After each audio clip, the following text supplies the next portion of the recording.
अस्सलाम वालेकुम रहमतुल्लाहि व बरकातुहू। गाइस, हिंदू लोगों ने एक ड्रामा रचा रखा है। वो ड्रामा क्या है वो आप वीडियो में देखेंगे कि जिंदगी गुजारो कुफ्र शिर्क की हालत में, मूर्तियों के सामने सजदे करते फिरो, मन चाही गुजारो, और मरते वक्त तुम्हारे पास हिंदू पंडित आएगा, वो कलीमा पढ़ाएगा। उनका एक मन गढ़ंत कलीमा है। तो अकीदा उनका ये है कि जो मरते वक्त वो कलीमा पढ़ लेता है तो सीधे जन्नत में जाता है। तो आइए वीडियो में इनका ये मन गढ़ंत कलीमा सुनिए और इसके बारे में फिर सुनते हैं डॉक्टर जाकिर नाइक साहब से। वेद का मंत्र है, वो अनकही का मंत्र है, जिसको सकरात के आलम में जब मृत्यु जान नहीं निकलती है ना, तो उस वक्त महाब्राह्मण को बुलाया जाता है और ये मंत्र पढ़ा जाता है। इस मंत्र का नाम रखा गया है अनकही। अनकही, हाँ, यानी किसी से कहा नहीं जा सकता, ऐसा छुपाया गया है इस मंत्र। और वो मंत्र इस तरह है कि ला इलाहा हरणी पापम, ला इलाहा हरणी पापम इल्लल अम्बा परम पदम, और जन्म वैकुंठ प्राप्ति, जन्म वैकुंठ प्राप्ति प्राप्ति, तो जपे नाम मुहम्मदम सल्लल्लाहु अलैहि वसल्लम। इसका अनुवाद हुआ ला इलाहा हरणी पापम। ए भक्त, ला इलाहा कहने से तेरे पाप हरण हो जाएंगे। क्या? इल्लल अम्बा परम पदम, और अल्लाह को पैदा करने वाला मान लेने से तुझे परम पदवी मिल जाएगी। और जन्म वैकुंठ प्राप्ति, और हमेशा के लिए स्वर्ग प्राप्त करना चाहता है, जन्नत हासिल करना चाहता है, तो जपे नाम मुहम्मदम, तो मोहम्मद साहब के नाम वाला कलमा जप ले। वो है ला इलाहा इल्लल्लाह मुहम्मदुर रसूलुल्लाह सल्लल्लाहु अलैहि वसल्लम। आप देखेंगे धार्मिक किताब चाहे कुरान या वेद में, कुरान में लिखा है कि इंसान इस दुनिया में आएंगे, इस दुनिया में जिएंगे, और ये दुनिया आपके लिए इम्तिहान है।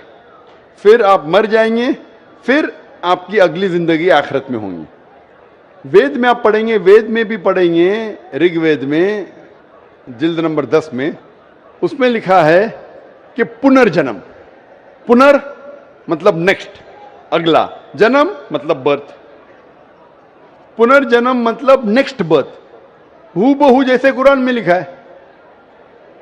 कुरान में लिखा है पुनर्जन्म, नेक्स्ट बर्थ। लेकिन जो वेद के विद्वान इसको मान गए, लेकिन फिर ये कहने लगे ठीक है, खुदा, ईश्वर, भगवान, अल्लाह, वो तो जस्ट एकदम, वो नाइंसाफी नहीं कर सकता है, नाइंसाफी नहीं देख सकता है। तो ये 2 महीने का बच्चा जब मर जाता है तो उसको काहे की सजा मिली?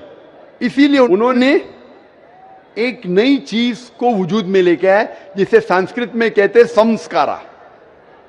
संस्कारा ये वेद में नहीं लिखा है, वेद में लिखा है पुनर्जन्म, मैं उसको मानता हूं। दूसरी किताब आप पढ़ेंगे, उसमें लिखा है संस्कारा। संस्कारा means cycle of birth and rebirth, birth and rebirth. संस्कारा मतलब आप दुनिया में आएंगे, फिर मरेंगे, फिर आएंगे, फिर मरेंगे, फिर आएंगे। तो फिर एक नई फिलॉसफी, एक नई सोच आ गई दिमाग में, और कहने लगे कि इंसान, हर जीवित चीज अलग अलग रूप लेता है। अच्छे कर्म करेगा तो अगली जिंदगी में अच्छा रूप लेगा, बुरे कर्म करेगा तो अगली जिंदगी में बुरा रूप लेगा। सबसे अच्छा रूप है इंसान का, और इंसान बनेंगे 7 बार। बुरे कर्म करेंगे तो बन जाएंगे भेड़, बकरी, अच्छे कर्म करेंगे तो बन जाएंगे इंसान।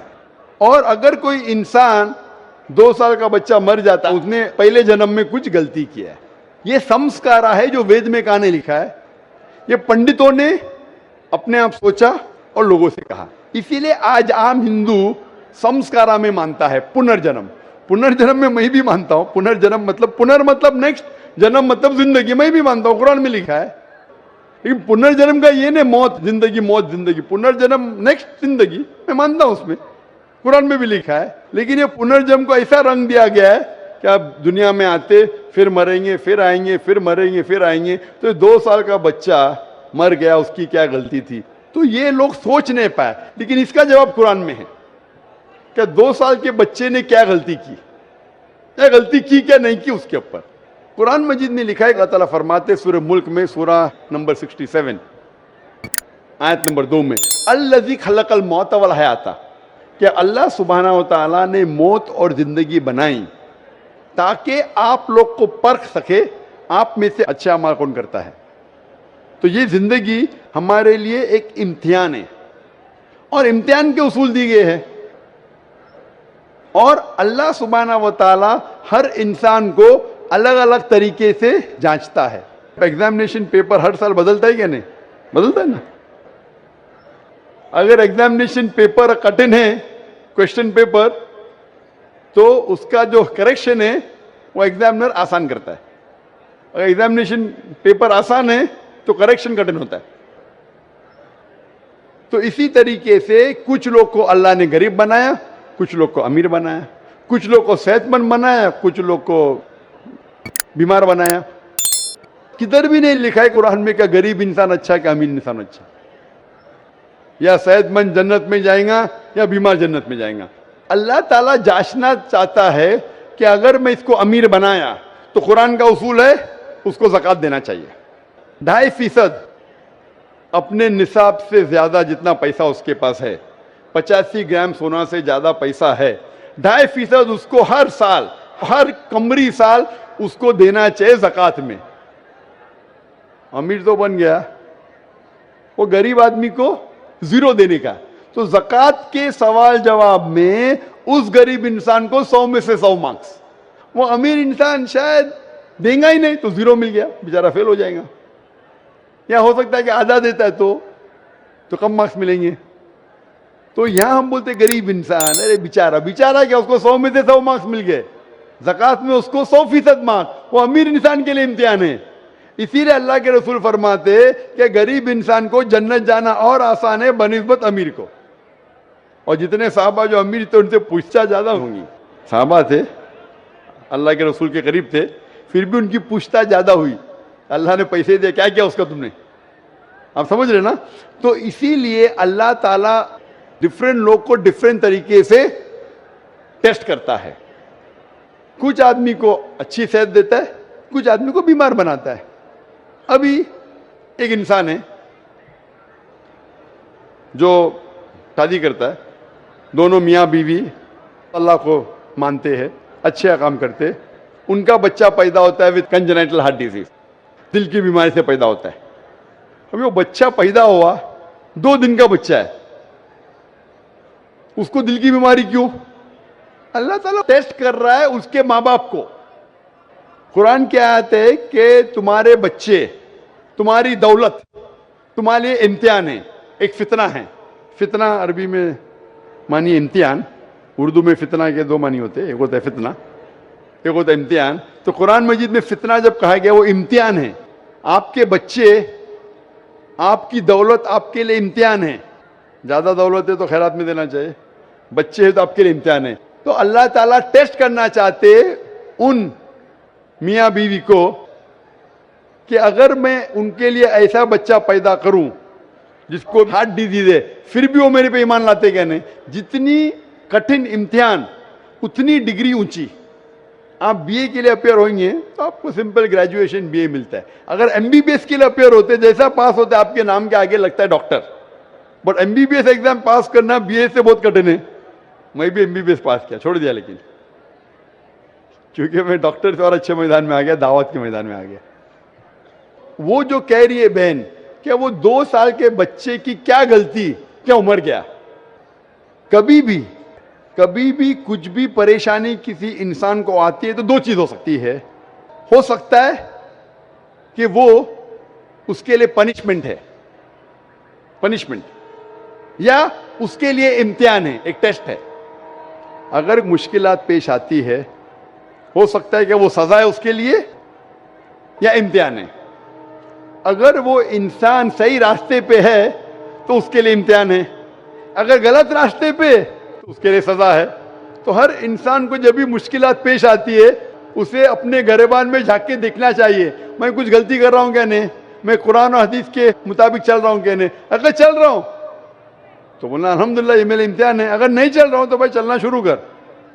اسی طریقے سے کچھ بھی اچھی چیز زندگی میں ہوتی وہ 2 ہو سکتا ہے، ادھر یہ ریوارڈ ہے، ریوارڈ، یا آپ आपके लिए टेस्ट है.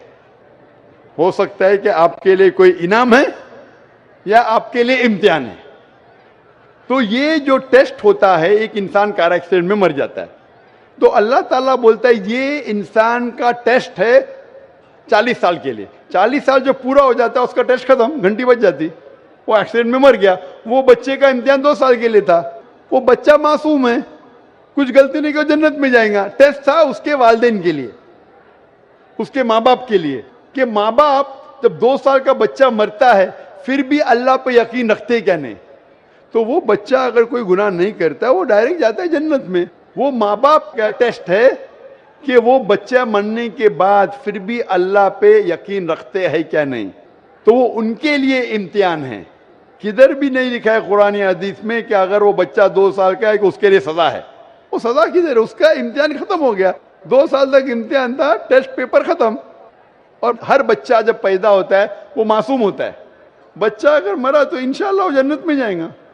बड़े होने के बाद जब अल्लाह आपको ज़हन देता है, आपको सोचने की कुव्वत देता है, आप डिसीजन खुद ले सकते हैं. फिर अगर आप गलती किए तो आप जिम्मेदार है, अगर अच्छे काम किए तो आप जिम्मेदार है. इसीलिए जब आप बालिग होते हैं तो फिर आप पे जिम्मेदारी होती है कि आप अल्लाह सुब्हाना व तआला खुदा ईश्वर की बात पे अमल कर रहे हैं क्या नहीं.